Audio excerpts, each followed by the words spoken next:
মানুষের মাথায় আমাদের আমি নিশাদ স্যার বলছিলেন, আমি তার সাথে তো টাইম টু টাইম দেখা করতাম লিখতে, যে মানুষের মাথার মধ্যে যে খুলিটা আছে, খুলিটার মধ্যে ওভারল্যাপিং আছে, মানে জয়েন্ট আছে।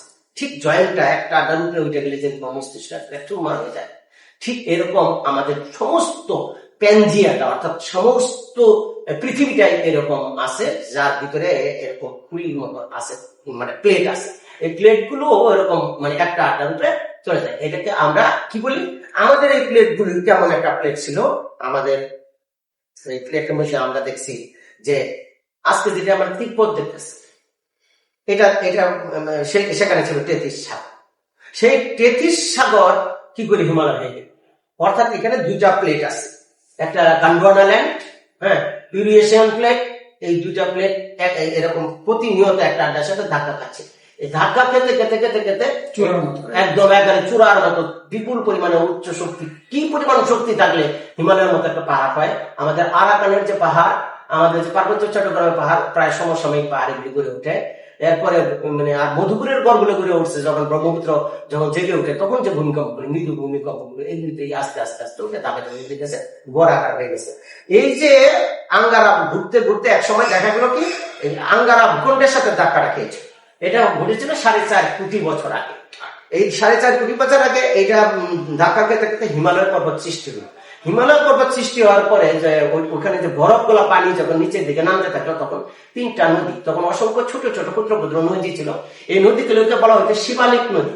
হ্যাঁ, এই শিবালিক নদীর মধ্যে থেকে আবার 1,10,00,000 বছর, একেবারে ভূতাত্ত্বিকরা তাই বলছেন যে প্লায়োসিন যুগ বলে।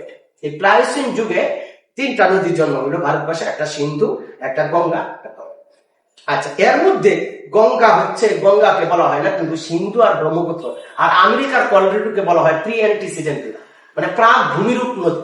তখনও ভূমি হিমালয়ের ধাক্কা খাইতেছে, তখনও ভূমিটা সেরকম ভাবে গড়ে ওঠে।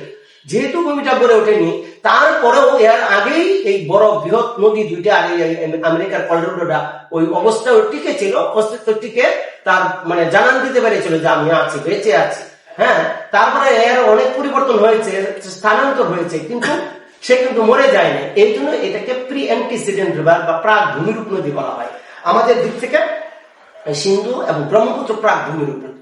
অর্থাৎ ব্রহ্মপুত্রের ইতিহাসের সাথে এই টেকটনিক প্লেটের, অর্থাৎ এই যে এইটা ভূমিকম্পের একটা বড় সম্পর্ক কিন্তু রয়েছে। কাজে আমাদের ময়মনসিংহ, আমাদের একেবারে আমরা জন্মেছি এই মানে প্লেটের মধ্যে। সাধারণত 2টি কারণে মানে ভূমিকম্প হয়। একটা হচ্ছে ভিতরে যে অভ্যন্তরীণ যে লাভা, এটা যেটা ইন্দোনেশিয়ায় হয়, সেটা আবার আমাদের এখানে এই প্লেটের মধ্যে এটা না, ওটা গরম লাভা যখন বেরিয়ে আসে তখন এটা ভূকম্পের সৃষ্টি হয়, সেটা ইন্দোনেশিয়া বসে ওঠে। কিন্তু আমাদের ভারতীয় যে প্লেট গুলো আছে, সেই প্লেট গুলো কিন্তু নানান ভাবে বিভক্ত। এগুলো হচ্ছে এই টেকটনিক প্লেট আর কি। তাহলে আমরা যেটা বুঝতে পারছি সেটা হলো ভূমিকম্প সাধারণত 2 ভাবে হচ্ছে।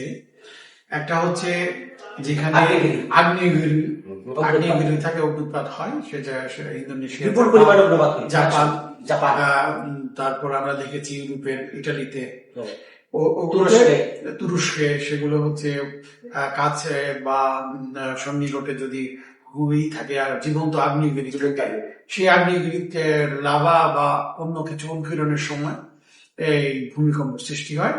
আর প্লেইন ল্যান্ডে যেখানে আসলে আগ্নেয়গিরি নাই, সেখানে কিন্তু আমাদের ভূতাত্ত্বিক যে প্লেট আছে, শিলার স্তর আছে, সেগুলো কিন্তু পুনর্বিন্যাস হচ্ছে। অনেকে বলে 100 বছর পর পুনর্বিন্যাস হচ্ছে, এবং সেই পুনর্বিন্যাস হওয়ার কারণে তখন তারা তাদের অবস্থান পরিবর্তন করছে, এবং সেটাই কিন্তু ভূমিকম্পের মূল কারণ।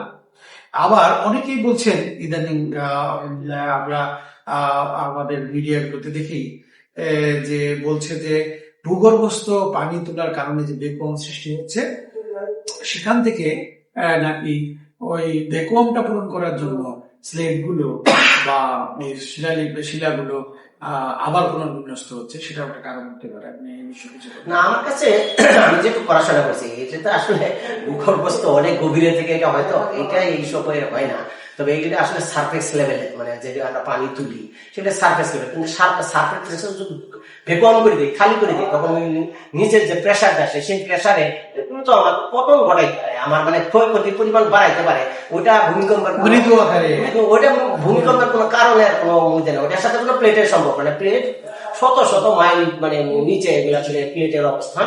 এই প্লেটগুলো কিন্তু আমাদের একটা অবাক লাগতেছে সবচেয়ে বেশি যে বর্তমানে এই স্যাটেলাইটের যুগ এবং সেখানে এআই প্রযুক্তির যুগ এসে গেছে, আমেরিকার কাছে মানে অনেক বড় ধরনের যন্ত্রপাতি এসে গেছে, তারা এগুলি নিয়ে প্রতিনিয়ত সার্ভে করছে। তারা মানে এটা ফেল করলো না আমাদের বিজ্ঞানী যারা ভূবিজ্ঞানীরা তারা তাদেরকে সহযোগিতা করতে পারলো না, এটা আমার বিষয় লাগে। কেন বিষয় লাগে? সম্প্রতি যে ভূমিকম্পটা হয়েছে এই ফাটলের কথা, এই টেকনোলিয়ার কথা, আলোড়নের কথা কিন্তু কোথাও উল্লেখ করা নাই, ছিল না। ইদানিং এটা নিয়ে হইচই হচ্ছে। আগে যেটা ছিল ডাহুকি বলা হচ্ছে। আমাদের সিলেটের অঞ্চল দিয়ে একটা পার্বত্য চট্টগ্রামের মধ্যে একটা প্লেট আছে, এই প্লেটটাকে আমরা ডাহুকি বলি, ডাহুকি চুতি বলি, ফলটা কি ওইটাই আপনার সাথে বেড়ে মানে এরকম খালি প্রতিনিয়ত করতেছে। আচ্ছা, আরেকটা আছে আমাদের মধুপুরের গড়ের দিক দিয়ে একটা অঞ্চল আমাদের দিকে গেছে, এইটা তাহলে আমরা মানুষ খুব বিপজ্জনক, খুব একটা দুটার মিলিয়ে, কিন্তু একেবারে আরেকটা এখন আরেক বিপজ্জনক অবস্থা, সেটা হইলো আমাদের ঢাকার কাছে, রাজধানীর কাছে, ময়মনসিংহের কাছে খুব বেশি দূরে না, নরসিংহ খুব বেশি দূরে না। হ্যাঁ, এই নরসিংদীর কাছে এইটি কেন আগে এই মানে ডাহুকি চুক্তির মধ্যে চিহ্নিত করা হলো না?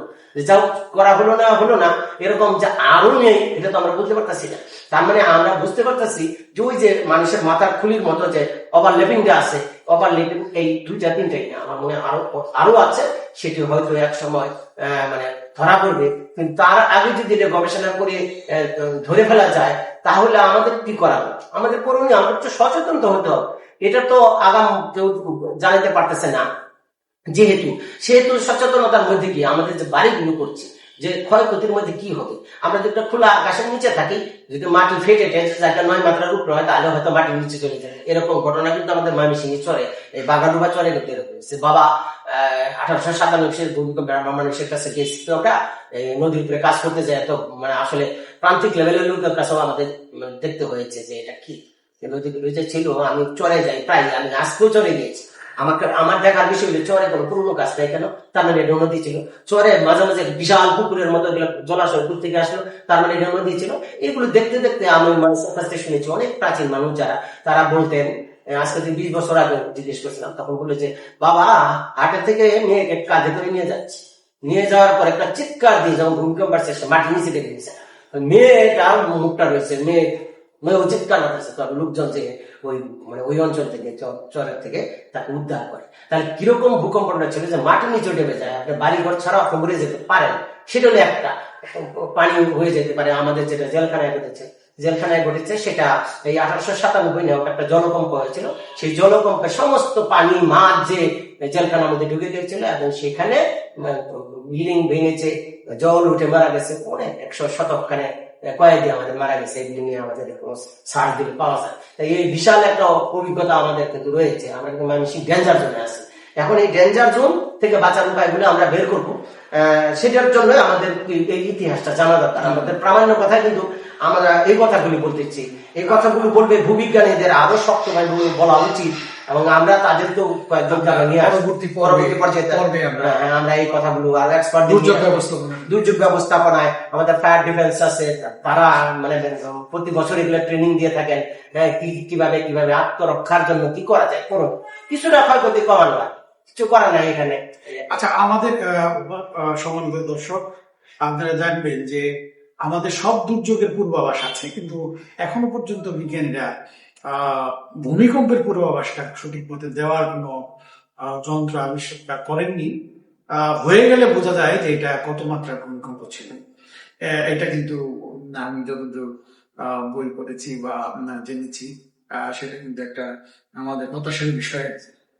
আর আমরা দেখেছি আজকের আলোচনায় যে আমাদের সভ্যতা, আমাদের ইতিহাস, আমাদের পরিবেশ, আমাদের প্রতিবেশ, জীবনযাপন সবকিছু পরিবর্তন হয়েছে ভূমিকম্পের কারণে। এবং এটা 100 বছর, 200 বছর, আমাদের জীবনের গতি প্রকৃতি, সভ্যতার গতি প্রকৃতি সবগুলো পরিবর্তন হয়েছে ভূমিকম্পের কারণে।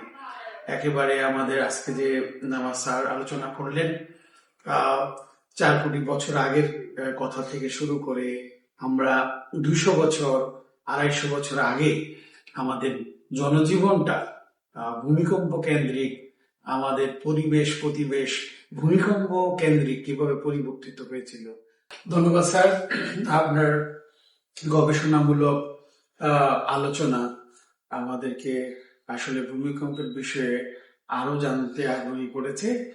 সম্মানিত দর্শক, আপনাদেরকে আমাদের অনুষ্ঠান শোনার জন্য শুভেচ্ছা জানাই এবং আমরা ভূমিকম্প নিয়ে আরো 2টি পর্ব প্রচার করব। আপনারা সবাই ভালো থাকুন, সুস্থ থাকুন এই কামনায় আজকের আলোচনা এখানে শেষ করছি।